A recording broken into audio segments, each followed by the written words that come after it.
On April Fool's Day, NASA officially launched their Artemis II rocket, claiming to take humans back to the moon in 2026.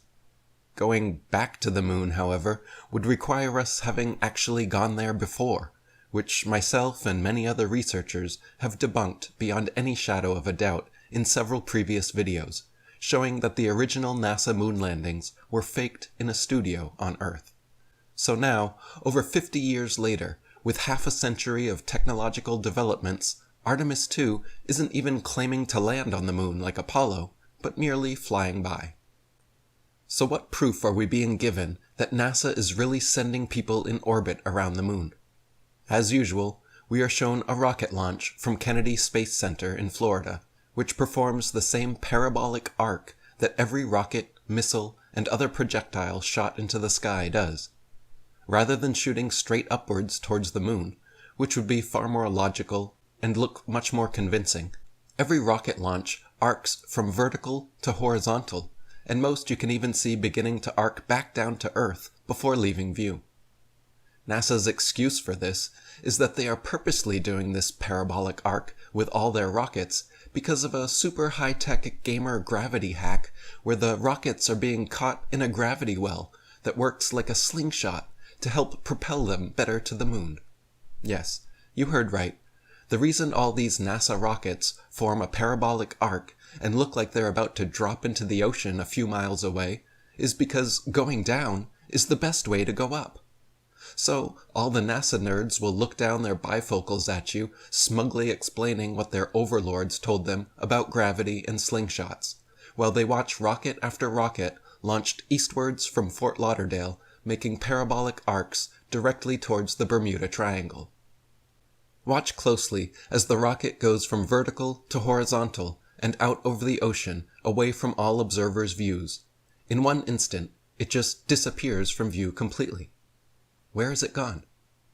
It goes from being clearly visible to there just being nothing discernible whatsoever, like it just vanished into thin air. Strangely enough, that's the second time a flying object just vanished into thin air that day. Watch this footage from just before the Artemis II was preparing to launch, and pay close attention to the airplane that flies into view from the right-hand side of the screen. Where did it go? The plane just completely vanishes from view, as if it disappeared behind a giant green screen. Watch it again in slow motion. Another oddity is the following footage showing these cable cars lowering from the rockets during launch. These are known as the emergency escape cable cars, allegedly used to get the astronauts out in the case of an emergency. They sure look like they're being used here at this last moment. How do we know that they're empty? The astronauts could easily have just hopped into those cable cars to be taken to the next studio where they sit in harnesses pretending to be in outer space. Did you know that NASA is the world's largest purchaser of helium? Helium is a stable and very light element used for sending balloons up into high altitude. NASA admittedly uses large amounts of helium to send up its satelloons, but what about these rockets? Look at this image of the Artemis II live on Fox News. What does that look like to you? Honestly looking, without bias, doesn't that look like a giant inflatable blow-up toy? Look at the seams and creases.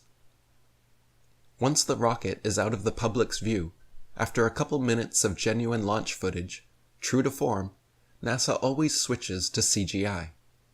We can never get full, live, unedited video focused straight ahead of the rocket, or with a view focused on Earth.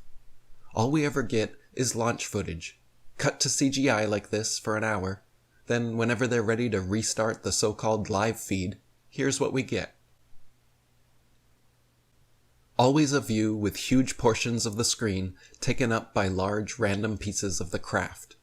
Then, long blue screen outages lasting for minutes or sometimes hours, only to come back with another similar video of another large section of the craft in the foreground. Look at the supposed Earth in these videos. Why is it shaped like that? In every other image and video NASA releases of the Earth, It is perfectly circular. Why is it squished here? How can the Earth suddenly change shape this drastically? They always claim Earth is an oblate spheroid, but this is one of the only times I have ever seen NASA showing Earth actually looking that way. Also, where are all the satellites and stars? There should be tens of thousands of satellites floating around up there, but we never see any of them whizzing by. Another thing I guarantee we won't see is independent video from people filming with super zoom cameras capturing Artemis II during its slingshot around the Earth, nor during its trip around the Moon. P900 and P1000 cameras are able to zoom into the Moon with incredible detail, but I guarantee if we all train our telescopes and cameras to the Moon when Artemis II is supposedly passing by, not a single person will capture video of the rocket passing by the Moon. NASA has already started releasing new Earth images supposedly taken from Artemis II, and they are just as dubious as ever. Again, they are showing us Earth as a crisp, perfect circle/sphere in these images, yet just moments earlier in their live stream, they were showing video of a clearly smushed Earth, looking nothing like the pictures released shortly after. So let's take a closer look at these images. Where are all the continents? We are seeing half of the globe in this image, and there is nothing but ocean and part of Africa.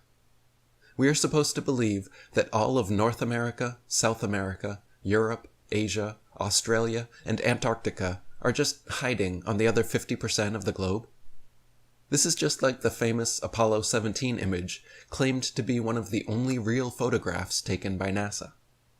If you're going to have Africa take up 50% of your globe, the math just doesn't work for the rest. And what about the lighting? NASA says Earth is fully eclipsing the sun in this picture, putting all of the light of the sun on the other side of the globe. So how is the entire dark side of the Earth shown fully and brightly lit? Or how about this one, allegedly showing the Moon from Artemis II? Why is the Moon much smaller here in outer space than it is on Earth? I have never seen the Moon that small, and yet NASA claims this picture was taken by the Artemis crew halfway from Earth to the Moon. The reality is, these are not real photographs. In fact, you can take these new images just released from NASA and run them through an advanced AI filter to check for authenticity and see for yourself. These images do not even pass AI scans for authenticity and are all coming back as confirmed CGI images.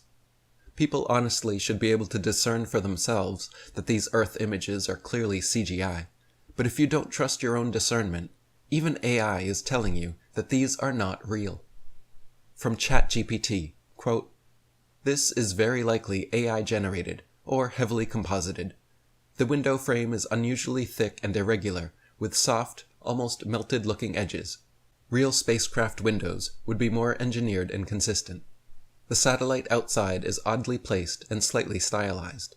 Scale and lighting don't quite match orbital photography. The lighting on Earth and the interior frame feels cinematic rather than physically consistent, especially the glow and reflections. The composition is too clean and centered for typical handheld astronaut photography. Also, look at the bright hot spot of sunlight shining at one specific point of Earth. If the sun's light is transferring through 93 million miles of space to reach the Earth, shouldn't it be lit uniformly if that was the case? Why would there be a single bright spot as if being lit locally? Watching otherwise intelligent grown adults being completely duped and stupefied by this propaganda is honestly embarrassing and pathetic. Starry-eyed NASA fanboys are so excited by the prospect of living in their imagined science fiction Star Trek future that they cannot see the deception for what it is. They hear about building bases on the Moon and sending humans to colonize Mars, and these ideas, implanted by Hollywood, then fertilized by NASA, have taken such strong roots in their brains that they can no longer see the forest for the trees. For example, I watched the popular YouTuber Some Ordinary Gamers talking about his excitement about this Artemis II launch in his recent The Artemis II Launch video. The crazy amount of glee and happiness this man was experiencing during the launch, his permanent smile and glassy-eyed wonder, accompanied by his hopes of an off-world future where humanity lives on Mars, just made me sad for how duped the masses truly are. People want to believe they're part of some great exploration of the cosmos, and NASA gives them the ability to be backseat passengers with parasocial relationships. The last thing they want to do is honestly consider the possibility that they're being lied to about the Earth and outer space. So many never even look at the abundant evidence proving their entire worldview is nothing but a patchwork of propaganda and lies.